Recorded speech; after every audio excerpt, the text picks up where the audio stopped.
Le tout premier barrage de Pau-Capro a reçu la visite du ministre burkinabé de l'Agriculture, de l'eau et des Ressources animales et halieutiques, Ismaël Sombié, samedi 28 février. L'objectif de son déplacement était de vérifier l'état de la conformité technique des travaux qui s'inscrivent dans un projet visant à renforcer la souveraineté alimentaire. Stratégiquement situé, ce barrage est appelé à jouer un rôle crucial en fournissant l'eau nécessaire à l'agriculture et à l'élevage, tout en intensifiant un nouvel élan à l'économie de la région.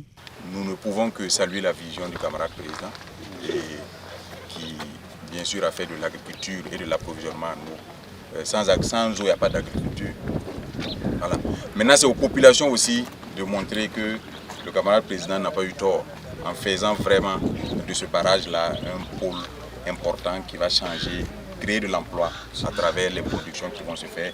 D'une capacité prévisionnelle de 810 647 mètres cubes et s'étendant sur 16,36 km², le barrage de Pau-Capro garantira une production agricole continue en irriguant de nombreux hectares de terre pour les agriculteurs de la commune. Ce projet est financé par le gouvernement burkinabé à hauteur de 13 milliards de francs CFA. Dès maintenant même, nous allons engager les études.